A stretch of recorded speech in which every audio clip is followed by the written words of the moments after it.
suspense. Nigga, where am I going? Drop the four in my cup, now I'm floating. I can't feel a thing, to be real, I just go through the motions. Where am I going? Nigga, I'm in deep like the ocean. I've been in my bag, everybody around me, I'm ghosting. Where am I going? Drop the four in my cup, now I'm floating.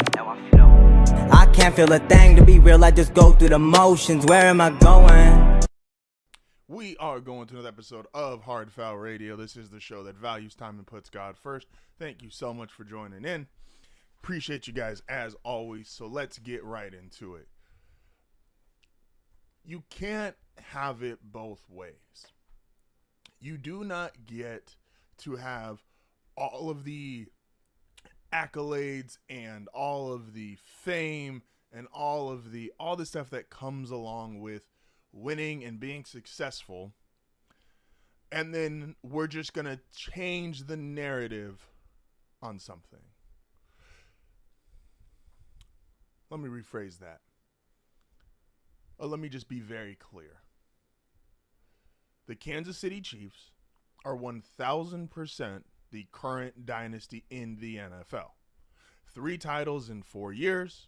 They deserve that. The Kansas City Chiefs in 2024 are not good enough to win a Super Bowl. But they're 6-0. Don't care. Be very clear here.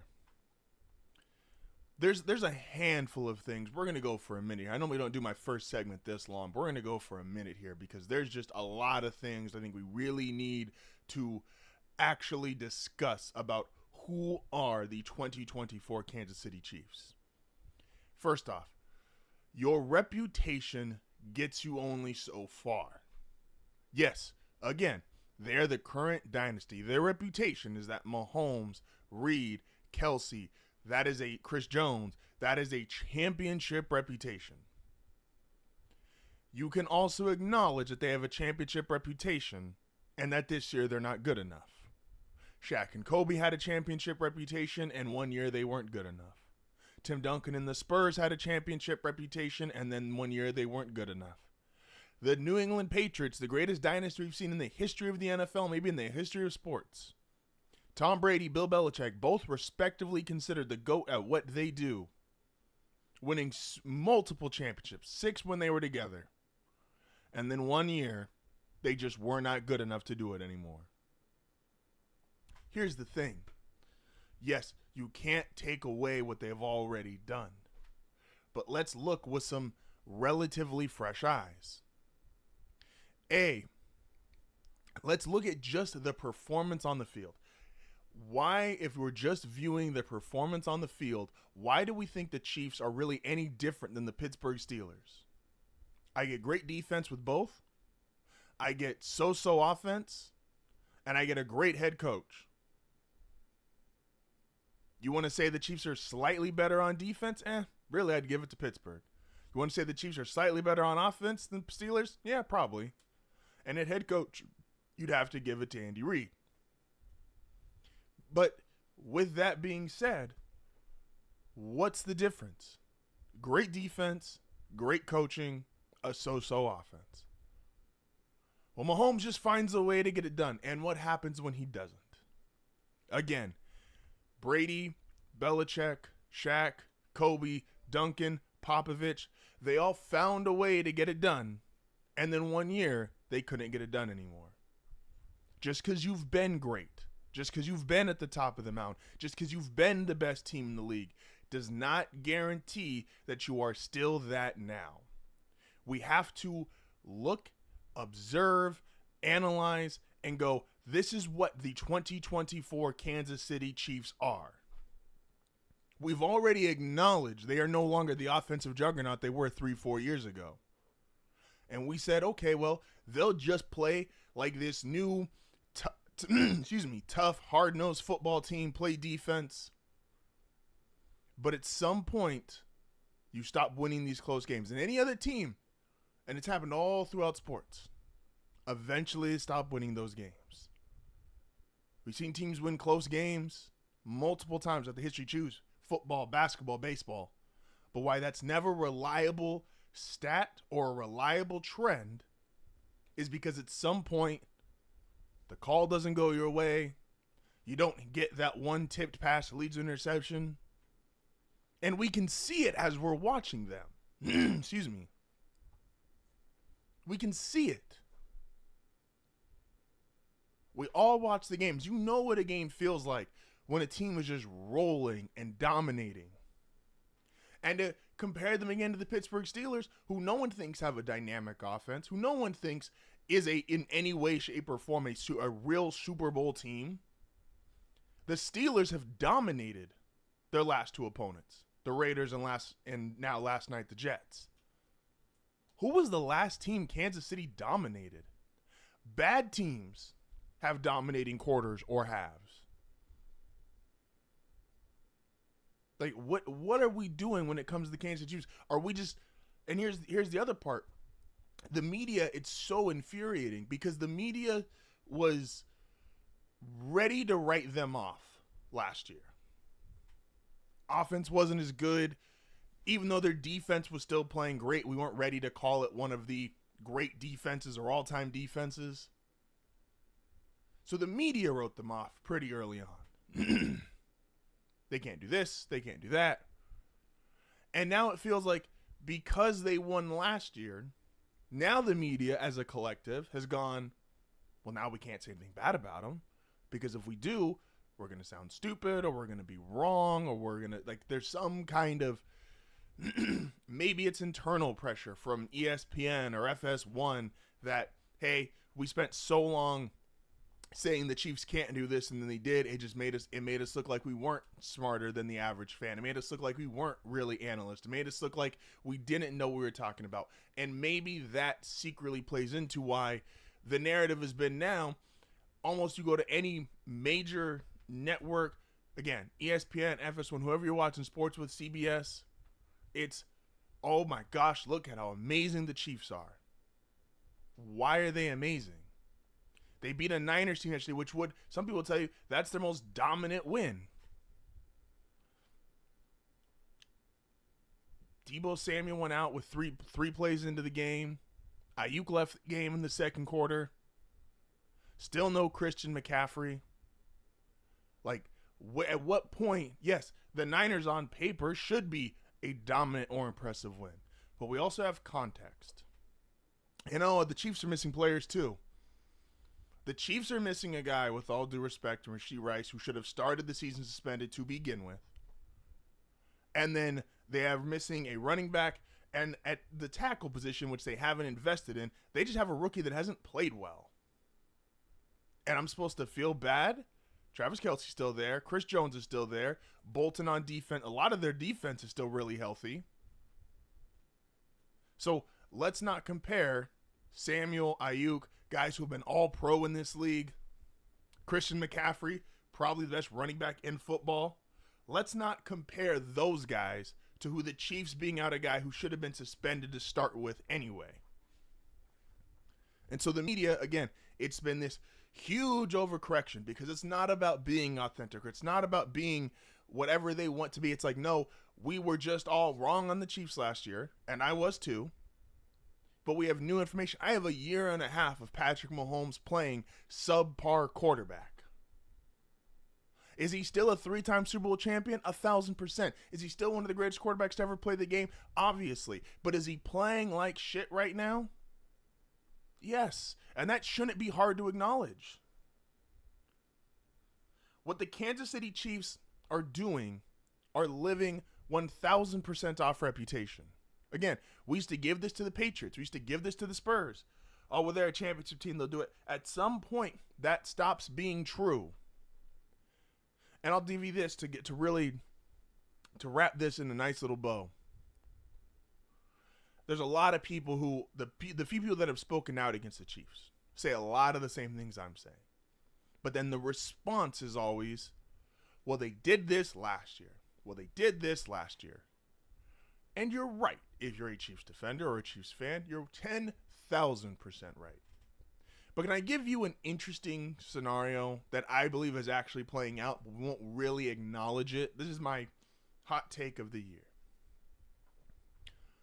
Last year was Patrick Mahomes' last title. Let me rephrase that. I'm not here to be clickbaity. Last year has a chance to be, it is more likely that is his last title than he wins 2 more. We always assume for these guys that get off to incredible starts to their career, and Mahomes has gotten off to maybe you could argue, it's a very easy argument, it's the best start we've ever seen to a career in NFL history.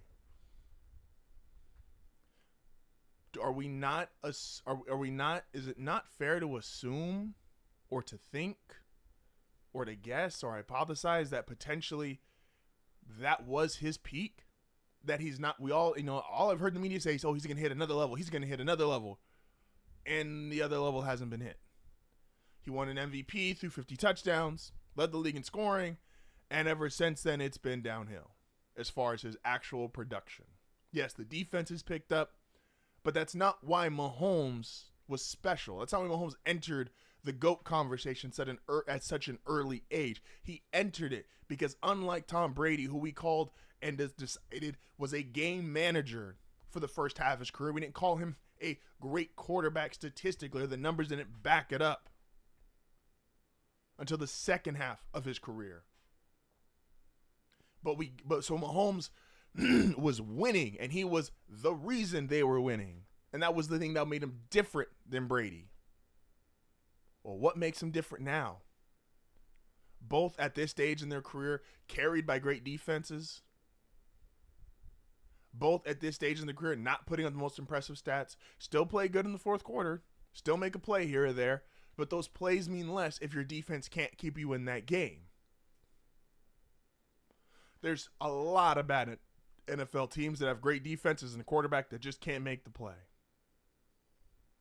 And so when we look at Mahomes, again, a lot of the special is just gone at the moment.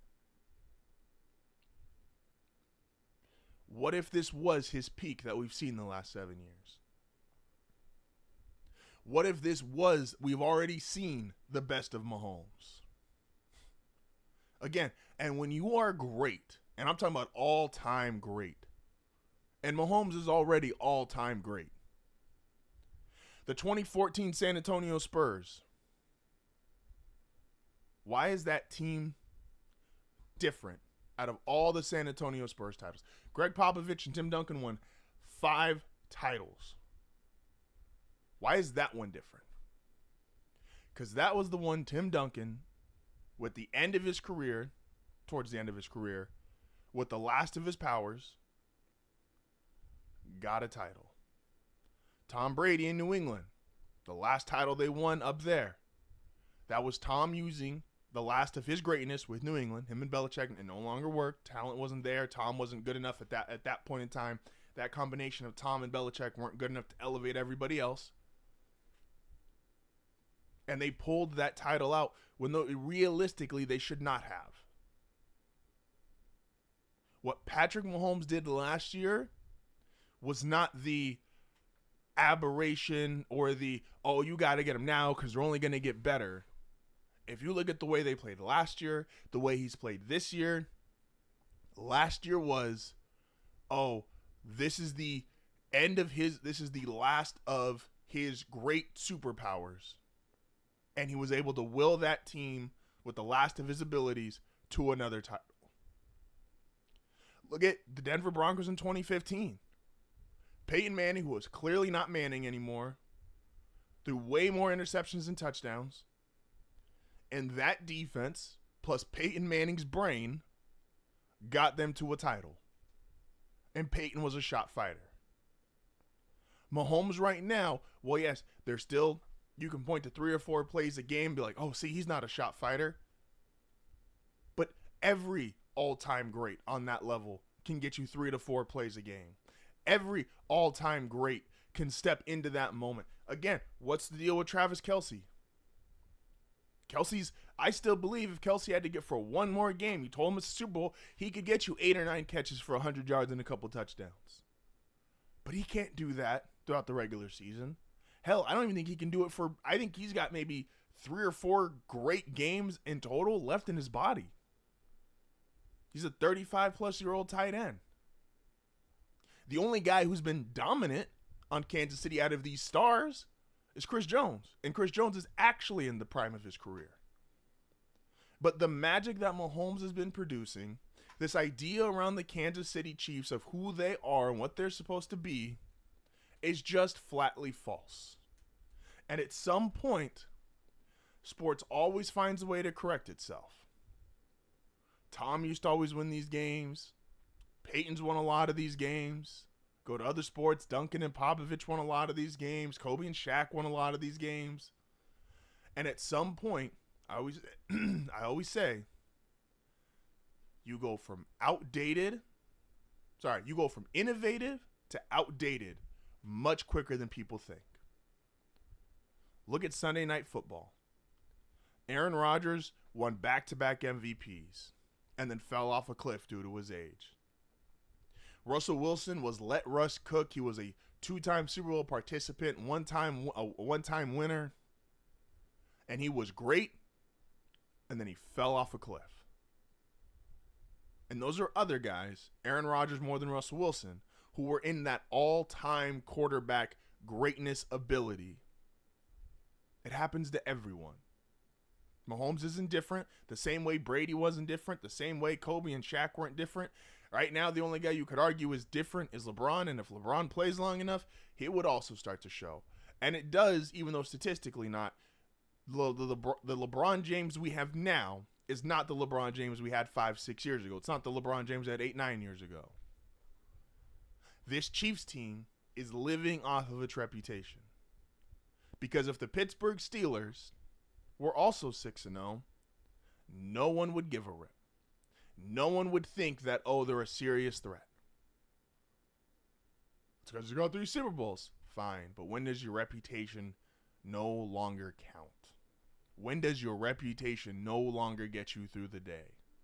You could have been the greatest in the world at your job at one point, and then you get passed up. Someone else comes into the space, they do it better than you, and they overtake you.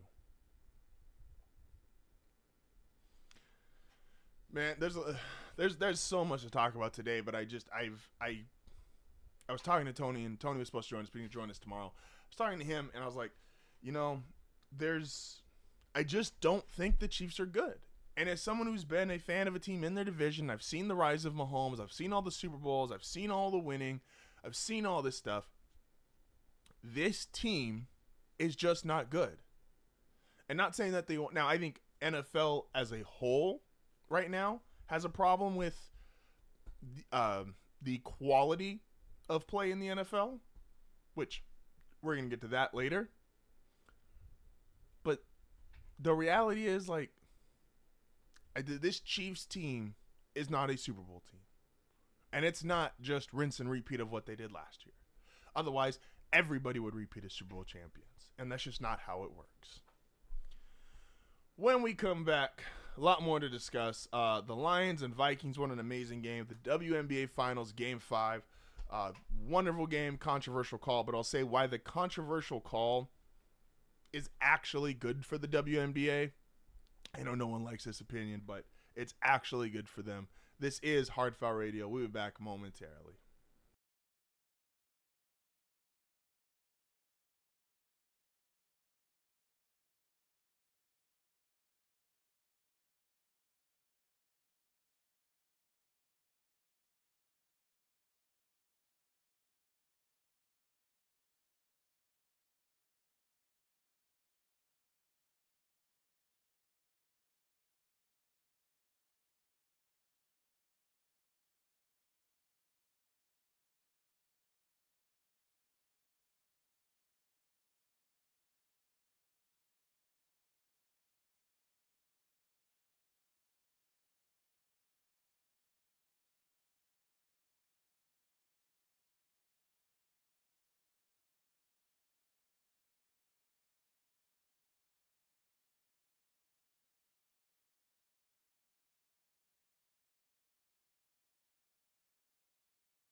I don't care if the Vikings are 5-0. This is a 1,000% to me. This is a coaching story. This is Kevin O'Connell. This is Brian Flores. This is a really cool story for Sam Darnold, but it's still Sam Darnold. And I'm just not willing to put them much higher than this because I think the 7th best team in the NFL is probably your cap with Sam Darnold. Now, that's still incredible. Everything they've done to Minnesota this year has been absolutely, without question, incredible. But it's Sam Darnold. And with that, we are back. This is HardFoul Radio. Appreciate everybody that's tuning in today. So, I watched the Lions and Vikings yesterday. It was probably, if not, most people probably had Chiefs-Niners slated as game of the day, but Lions and Vikings actually turned out to be the game of the day, and maybe an argument with the Texans and Packers. The Lions and Vikings, though, was pretty incredible because, it's very rare you walk away from, especially a division game, and feel like both teams truly won. Now, the NFC North is stacked. We know that. If you just look at the point differential in the NFL this season, the Commanders currently are number 1. I think Baltimore has a chance to potentially crash that tonight. But then the next 4 teams, 2 through 5, are the Lions, Bears, Packers, and Vikings, the 4 teams from the NFC North.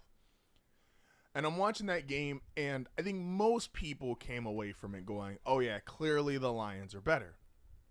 And most people, because of Sam Darnold, felt like that even before the game, and probably would have felt like that no matter the outcome. But the reality of that is, that game was kind of perfect for both teams. The Lions did go in there and prove, say, hey, look, we are better when we have our quarterback, Jared Goff, who is starting to get some MVP buzz, and deservedly so. Their running game, their culture, how the way they've established themselves as the 2024 version of the Detroit Lions has been fantastic. But they had to win that game.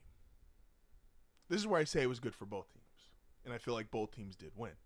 The Lions had to win yesterday because besides Aiden Hutchinson, which their defense isn't that great, I understand Aiden's a great player, leads the league in pressures and sacks. But besides Aiden Hutchinson, their defense is just okay. And it's probably even with him, it was never going to be great. So Detroit's true claim to fame is their offense and their offensive line and their running game. What they proved, though, yesterday with that win is, wow, or what they didn't prove, but what was proven to me was, wow, the league better hope J.J. McCarthy's not even a top 10 quarterback. Again, I have not been a believer in Sam Darnold really at any point. I think they're around the 7th best football team in the NFL with Sam, and I don't think you can get much higher than that because of him. I just don't believe it.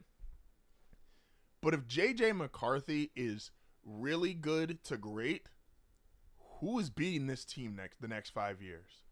The entire NFC North is not only incredibly good, they're all young. We know about the Bears, Caleb Williams, Wnba, that defense. We know the Vikings. Again, if J.J. McCarthy gets in there, Justin Jefferson, Addison, an offensive line, like they've got a few playmakers on defense, and Brian Flores, their defensive coordinator. The Packers, Jordan Love, all those young receivers. And then the Lions, who are, I've called the Lions the young 49ers, but they're only young in comparison to the 49ers, not really young compared to the division as a whole. And so when you're watching that game, yes, the Lions look like the better team, and they had to. Because, again, J.J. McCarthy's not out there, and Sam Darnold clearly has a ceiling to how good/great he can be. No disrespect to Sam, that's just his truth. And so if J.J. McCarthy comes back and he's good to great, the Bears, you have to assume Caleb Williams, who's been getting better, is only going to keep getting better. And then you've also got the Packers, Jordan Love, who Jordan Love I've never fully committed to, but leads the league in touchdown passes, tied for the league lead in interceptions. But the touchdown passes are crazy because he's missed 2 games, and really 2 and almost a half games if you go back to that Eagles game where he got injured. So coming off that, being injured, still leading the league in touchdown passes, this division is not only great right now, it has no reason to slow down. And then for the Lions, This is why windows in sports are so important. You got to win a title now. And this is also why windows in sports are incredibly unfair. The Lions just got really good to great 2 years ago. And now the expectation / their reality is you better win a title this year or next year, or you're probably not winning one. The 49ers had as great of a roster as we've seen in a while. We know the names. 8-9 all-pro guys, including your fullback. And they couldn't win one because the Kansas City was in the middle of their dynasty. So this window, we love everything about Detroit. We love Jared Goff. We like the receivers, like the running game. Again, their defense, we like some of the players, and their defense has never truly been dominant. And the expectation now, and their window of opportunity is already, hey, you better get it done in the next 2 years. Otherwise, it's probably not happening. So the NFC North is crazy. The Lions and Vikings, it was a great game. The Lions won, but they needed to win because if you can't beat this Vikings team with Sam Darnold, you're not going to beat them with J.J. McCarthy, whoever they put in there next. Because if McCarthy's not good, and McCarthy's going to be under a lot of pressure too, if McCarthy's not good year one, and this is just, again, the window in the NFL, it's sports. It's not meant to be fair. If he's not good year one, Minnesota's not going to squander this much talent. They're going to go get somebody else, trade for a quarterback, and they're going to put a Pro Bowl to all pro level quarterback inside that Minnesota roster, and they're going to have Jefferson, Addison, all these pieces, that defense, Brian Flores. That's going to be the next Peyton Manning to Denver team, Tom Brady to Tampa team. Minnesota's not going to miss this chance with this much talent and that roster. So the WNBA Finals was last night, and shock, a lot of the major news networks really covered it for about what felt like 30 seconds. Now, for those of us that were tapped in and watching, shout out LeBron, there was a controversial foul at the end. Now, I picked the Liberty to win that game and win that series, obviously. Wasn't really a gutsy pick. They were the number one seed in the WNBA, and I really felt like once they beat the Aces, it was there for them to have. Now, Sabrina didn't play great, especially in Game 5. Game 5, she just played awful. That's the reality of it. Stewie was great pretty much all finals, and Jones also helped pick them up as well. But here's the thing with the foul call, and while I don't love this opinion myself, I do think there's something here. The WNBA, to hit that next step, which if you look today, they just backed out of their collective bargaining agreement and they want to renegotiate because there's now more money available, because the league's more popular, the league's getting bigger. And when you have moments like this, while you might not like it as a fan, or you might not like it as a regular consumer, or not regular consumer, but an avid consumer, someone who really loves watching women's basketball, this is going to be better for everybody because this is a storyline. And we already know how impactful, like them, love them, hate them, whatever, the Angel Reese, Caitlin Clark effect was, what Asia Wilson and the Las Vegas Aces, Kelsey Plum, their starting of a dynasty, winning back-to-back. And now you have the Liberty, who Sabrina, Breanna Stewart, and what is going to be a controversial title. Remember, and we have these all throughout sports. You go to any sport league. This is not the first controversial title in sports. You could go with almost any single year and go, oh, well, this penalty here, or oh, this play here, or oh, this, that. People are going to do that, and that's part of what elevates the sports. It gives them storylines. It makes people want to talk about them. It gets people excited. And while, yeah, you might feel in this moment, oh, the Minnesota Lynx got robbed, and that wasn't a foul. She didn't even touch him. This kind of thing long term, again, we have the current rookie class. We have the greats dominating the league today. We have Paige Buchers and Juju, who are going to be coming up the next couple years from SC and UConn. Like, they're getting all of the steps and all of the pieces in place that you need to start really doing numbers with the other leagues. And that long term is going to be more money for them. That long term is going to be a bigger fan base for all of these teams. That long term is going to equal growth. They've already expanded. We're getting 2 more teams in the next 3 years. Again, you could say what you want about the call. It's not the first controversial sports call, even in a championship game, and it's not going to be the last. And the reality is, when you look down the line, they don't say so-and-so player, 4-time champ, oh, but one championship really shouldn't count because, and unless you're Skip Bayless, LeBron is a 4-time NBA champion. And unless you're Skip, you don't go, well, he's a 3-time NBA champion plus the one, I don't really count it because Ray Allen saved his career. Controversial calls happen all the time. They are part of the storyline. They are part of the process that makes sports fun, interesting. People want to talk about it, and it's actual gameplay despite how people might feel. Look at the NFL, the Kansas City Chiefs. What's one of the biggest storylines people talk about them? This is a team that's won 3 Super Bowls. And it's, the refs are on their side. Refs are on their side. What was one of the talking points of the Patriots when they had Tom Brady early on? The refs are on their side. The refs was like, the refs just go with the current dynasty, apparently. So while you might not love it in the moment, you might not think it was a foul, and trust me, plenty of people didn't, this long term is good for the game. And like I said, I don't love that opinion, but I believe it's true. With that being said, when we come back, what baseball has to do during the World Series, as well as it is a Monday, so we have to go hard right, hard left. This is HardFoul Radio. We'll be back momentarily.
prime time standalone games. And while the London games are a little weird because they're not quite as prime time because not everybody gets up that early, especially for on the West Coast. It's up at 6:30 in the morning.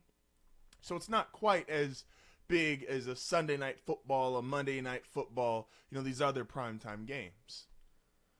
Unless you happen to coach for the one team whose owner is an ambassador overseas for the NFL, and your team comes out and looks, while the final score may not be indicative of it, did not play well, your quarterback looks old, threw 3 interceptions, and while your defense did actually do a pretty good job against the Minnesota Vikings, not winning that game, again, when your owner is the ambassador for the NFL overseas, you're Robert Saleh, that's the kind of game that gets you fired.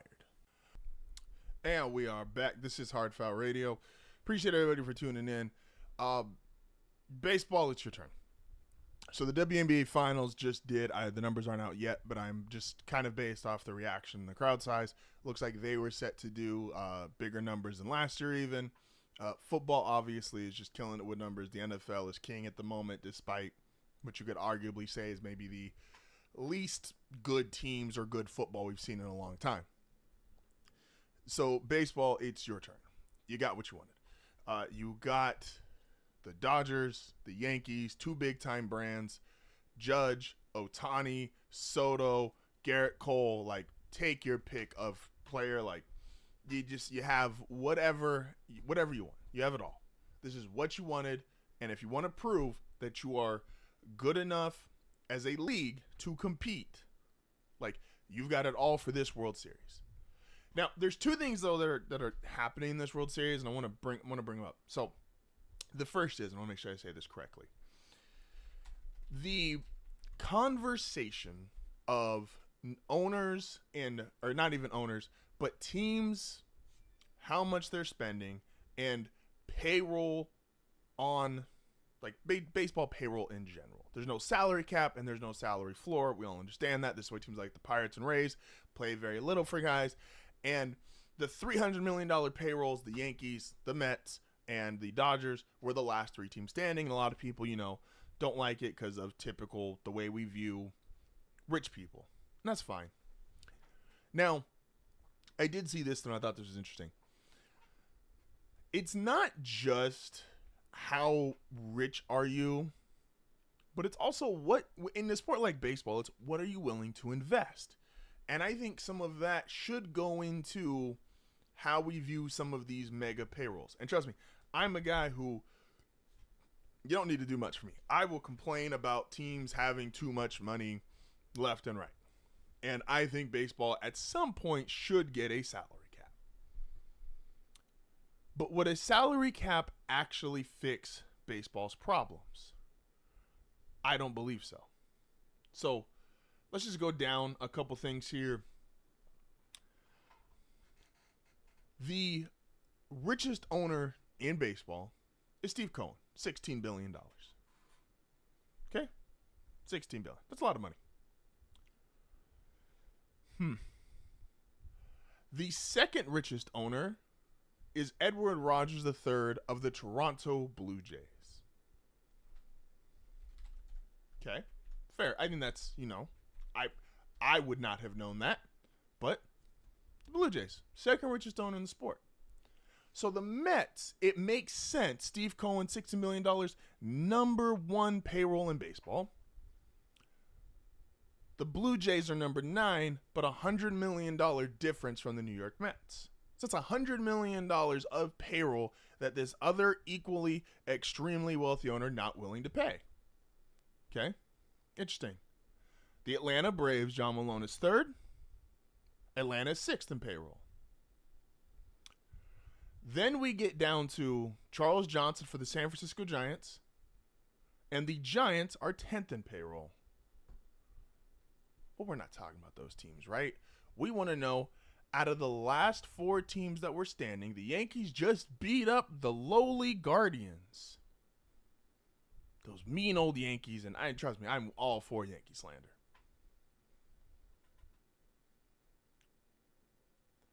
the owner of the Cleveland Guardians is worth $4.6 billion. That is, if you're at home counting, that is more than the net worth of Mr. Steinbrenner, who owns the New York Yankees. The Yankees are second in payroll. Those Cleveland Guardians who gathered all that attention for, oh, we're getting beat up by the big bad team, they are 23rd.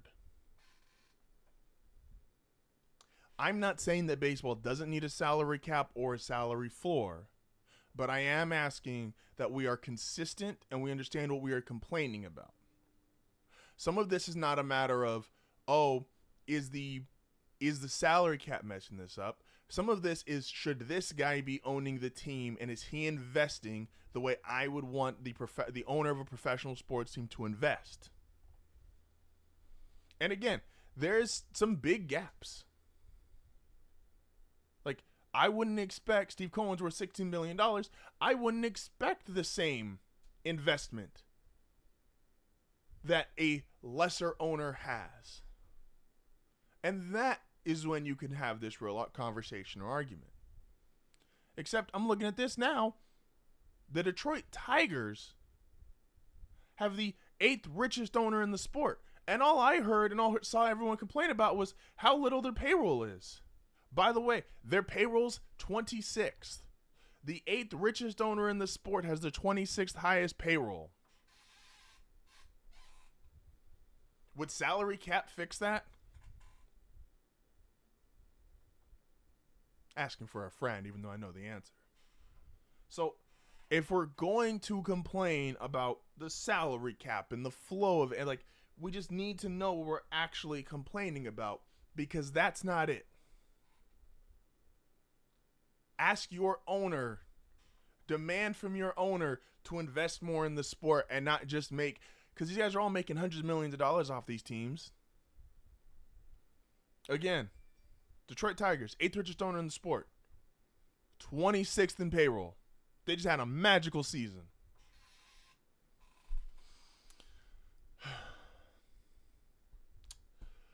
With that, as always, man, that shit just annoys me.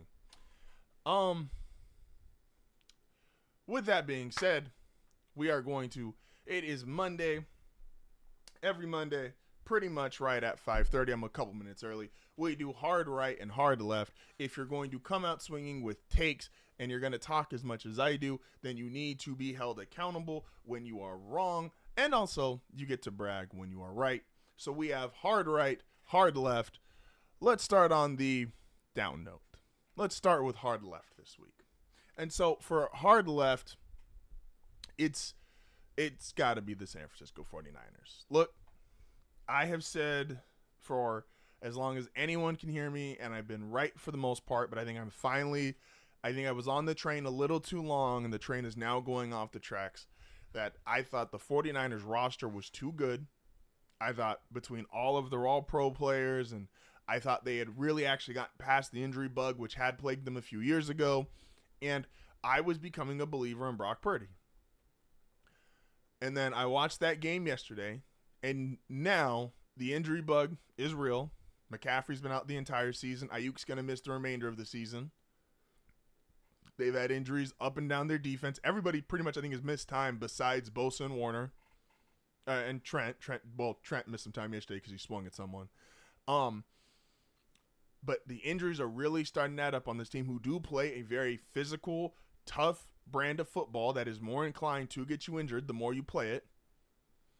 And I thought this team with Kyle Shanahan, who's been the envy of offensive coaches the last 3 or 4 years outside of Andy Reid, I thought they were pretty much bulletproof to be one of, if not the best teams in the NFC. And I watched that game yesterday, and I thought, you need to take the injuries, and everybody knows I'm not super high on the Chiefs.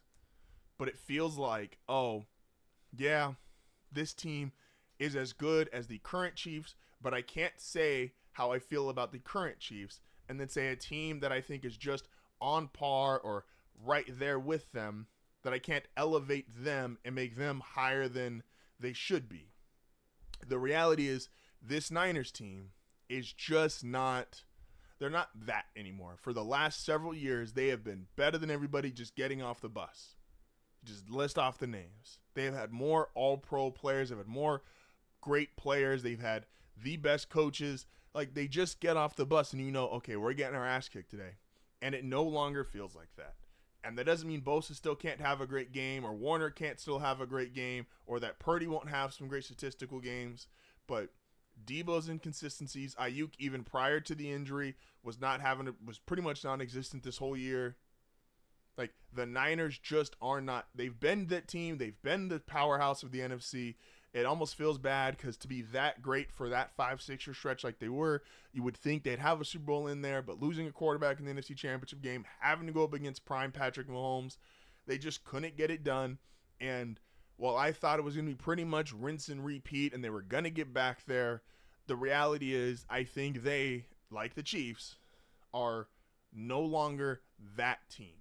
And when you're no longer that team, it is harder for you to get up and just outright win some of these games that you might not need Kyle Shanahan to drop the best game plan because you're just physically better than the other team. You might not need Nick Bosa to wreck a game with his pass rush because you're that much better than the team. You don't need Brock Purdy to have a great game. And now Purdy's going into a week where no Deebo Samuel, potentially. He's in the hospital right now. No Brandon Ayuk, tore his ACL. He's out for the year. Still no Christian McCaffrey. Like, we are going to see what this team is going to look like with the injury stacking up. The defense is just flat out not as good as it's been in the past. Kyle even looks like he's almost lost a fastball per se as far as his kind of game plans that he comes out with. He used to always come out the game. The scripted plays, the first quarter, the dominance to start a game, which they were great for years. It feels like that's even taken a step back. And yeah, I think I'm so wrong on the Niners and obviously the Rams. I also thought could potentially win this division. I thought the only difference at the start of the season was if Aaron Donald was still here playing, then the Rams potentially could have won the division. I think now with all the injuries that the Rams have suffered and now all the injuries the Niners have suffered, plus the lack of quality play, there's a real chance the Seahawks could win this division with the rookie head coach in Geno Smith, which is something I would have never thought could have been possible coming into the year. But yeah, man, I was flat out wrong on the San Francisco 49ers. Hard right, though, for some time to brag. So I wanted to talk about Denver. And I really, really, really wanted to talk about Denver, especially coming off that Thursday night win that I watched FS1 pretty much all day and then some videos on ESPN, and literally nobody talked about the game. I watched a whole thing where on FS1, Breakfast Ball gave it about 30 seconds at the end of the show. Mark Schlereth put on the hat, but no one talked about the game going into it or even afterwards the next day. But then I thought, why don't we just dogpile? And who's the current team to dogpile on? It's the New York Jets. Now, Tony had this team winning the division. Tony thought this team was going to be a lot better than it was. And he also thought they were going to be great last year. Now, last year I gave him a pass on as far as his pick being wrong because I thought, you know what, Aaron Rodgers is hurt. That's obviously a difference.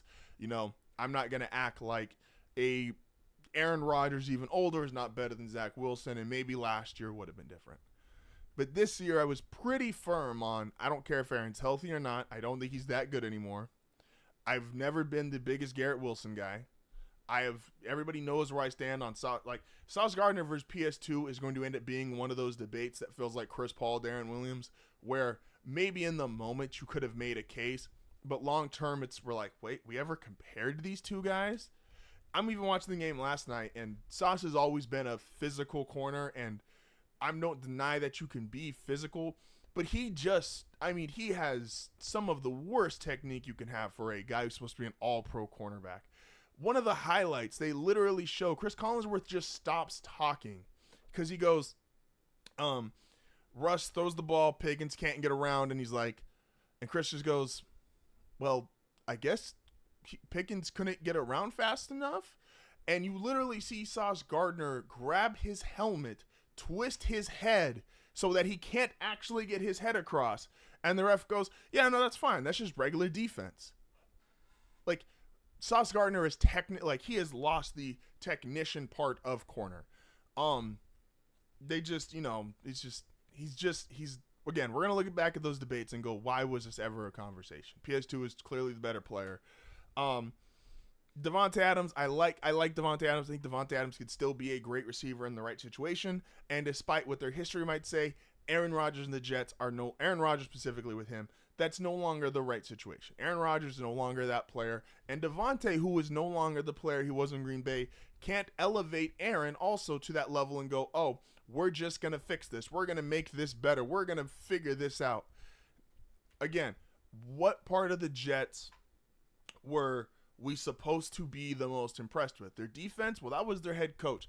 And if you want to see immediate, like, you ever just make the wrong decision and it's just shown to you immediately? No one's going to cape that Robert Saleh was a great head coach. But the idea that he wasn't at least an above average to great defensive coordinator, I think has been immediately dispelled because look at their defense since he's been gone. Again, Aaron Rodgers willing to throw everybody under the bus. He's not a great leader. He's no longer a great player. Devontae Adams is still a really good player, but no longer a great or game-changing player. Garrett Wilson, Breece Hall. I like Breece Hall. I don't love Breece Hall.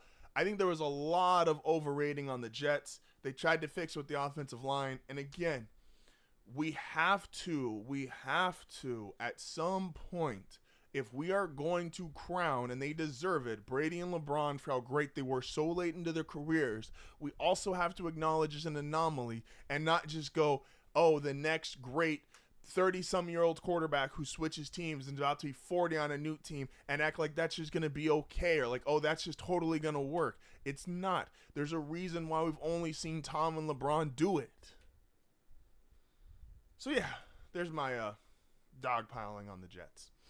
So, I still feel right. I still feel like I was right about Denver. Denver's about to get its 5th win this next upcoming week against the Panthers. And, again, Pro Football Focus said Denver was going to win 5 games all year. And they're about to be 5-3. And I tweeted this, Denver will be 6-4. Go look at their schedule. And I want to quote it here. The Denver Broncos will be 6-4. Bookmark it.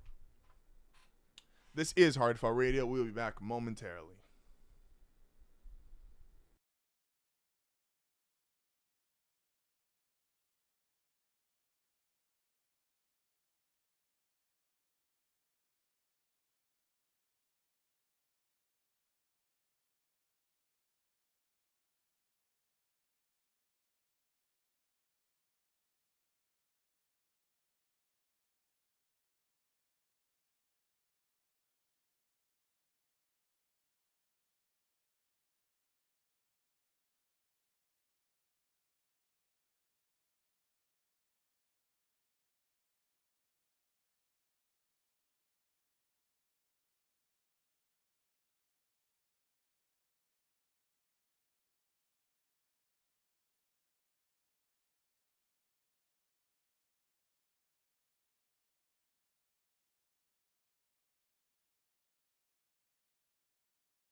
And we are back. This is HardFoul Radio.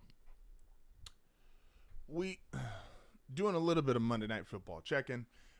Bucks, Ravens, and then Chargers, Cardinals are starting in about 15 minutes from now. Okay. The Bucks I have the hardest time rating them. Part of that is because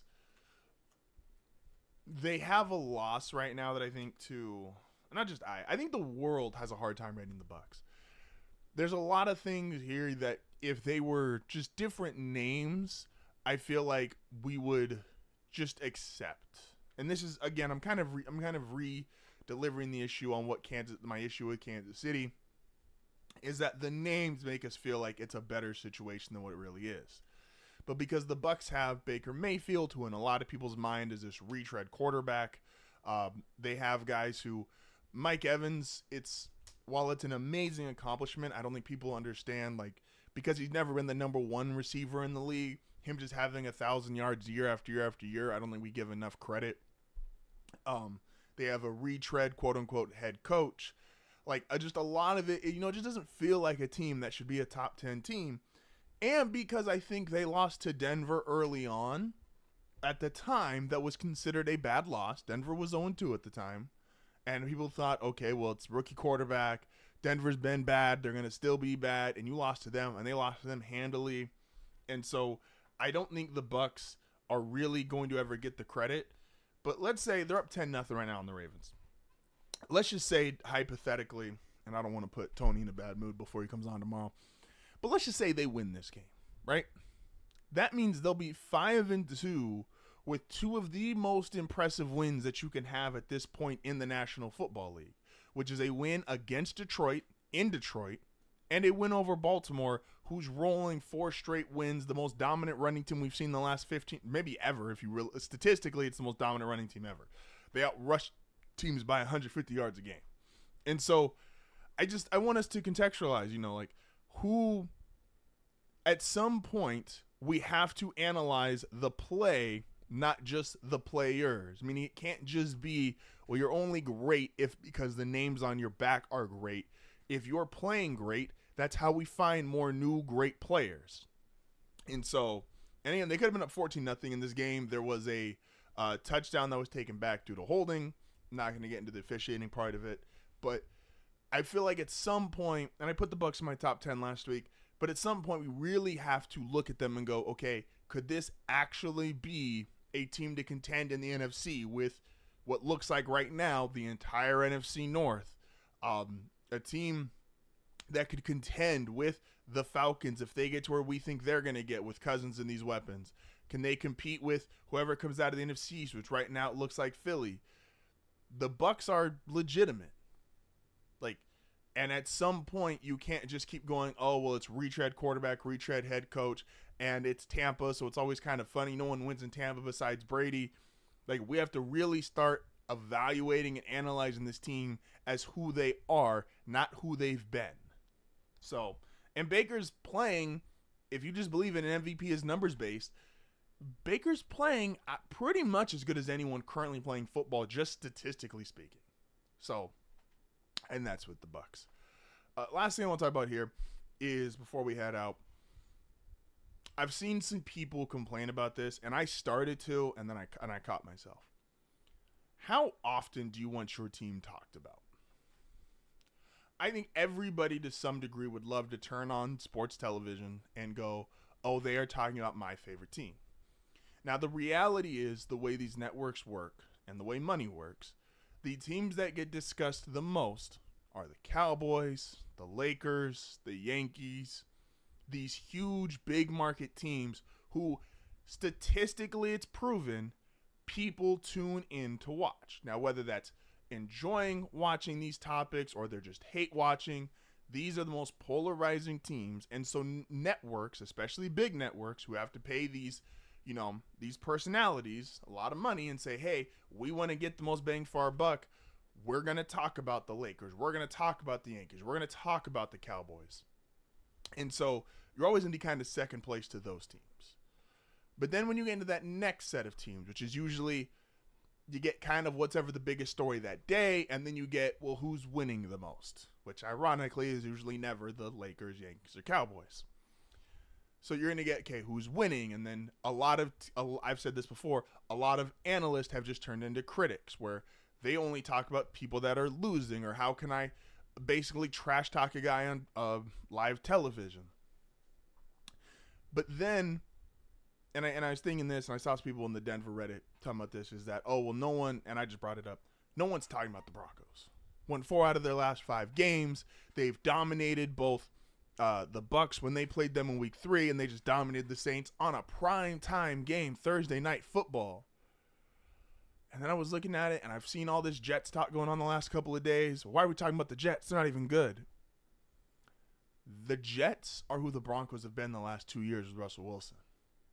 The Broncos, they were on all sorts of sports television last year when they had Russ, and it was because they were underachieving with Russell Wilson. And that's a more fascinating story, and that gets more views, and that gets more clicks than succeeding with Bo Nix. No, the Jets aren't very good, but they're not very good with Aaron Rodgers. And that's a more exciting story, and that gets more views, and that's going to get people's attention. They're going to watch longer because they have this notable star who's not playing up to expectation. Media loves this kind of shit. They love underperforming star. They love underperforming star. Lamar was 0-2. That's when people were really talking about the Ravens. Lamar starts winning and Derrick Henry and him start doing what they normally do. They're talked about less. So let's just be very clear here. Do you really want your team talked about? Yeah, it'd be nice. But with the current landscape of sports media, I don't think I do. Because I had my team talked about a lot over the last 2 years, and I didn't like very much of any of it. Because a lot of these analysts have just turned into professional critics. And those are 2 different jobs. So be careful when you ask. Do I want my team talked about? Broncos country, we don't need to be talked about. It's okay. Just keep winning games. With that being said, appreciate everybody as always for joining in today. This is the show that values time and puts God first. I will see you guys tomorrow.